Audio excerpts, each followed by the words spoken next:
Public transport isn't the only place that you're at risk. I want to show you how extremely contagious the flu virus is. Look at how many people are touching the same surface. And just imagine for a moment how many people have already touched it and how many more will.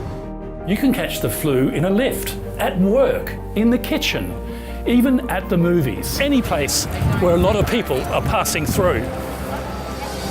The flu is a highly contagious disease.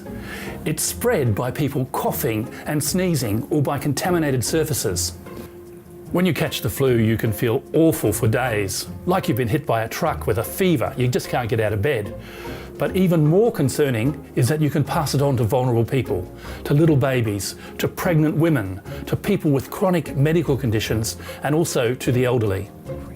Public transport is the perfect flu and cold incubator.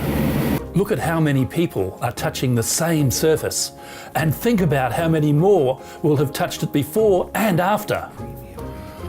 All it takes is to come along, touch that surface, then touch their nose or later rub their eyes, and the virus can be transmitted.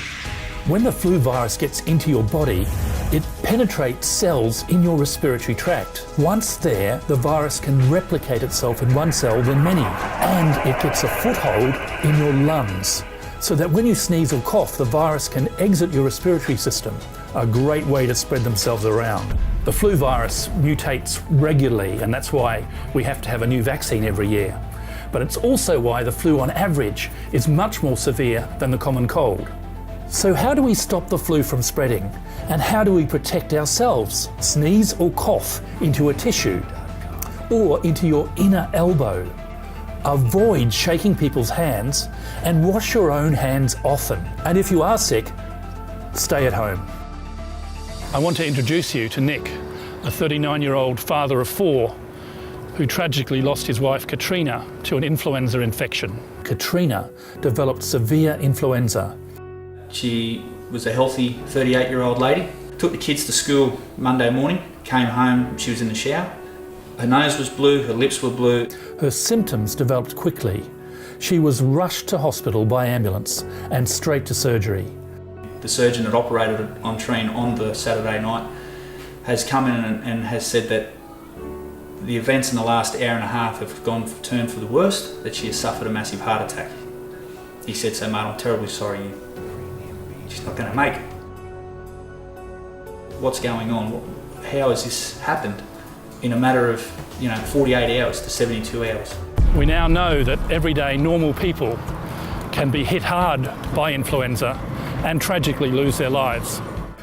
Studies have shown that the flu can survive for up to 15 minutes when transferred from tissues to hands, an hour or more in the air in enclosed environments, and more than 8 hours on hard surfaces.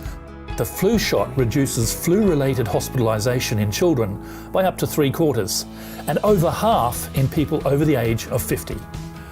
The flu vaccine provokes antibodies against the flu virus. You cannot catch the flu virus with a flu vaccine shot because there's no live virus in the vaccine itself. Vaccination is the best defence to stop contracting the virus. And that's why I get the flu shot every year.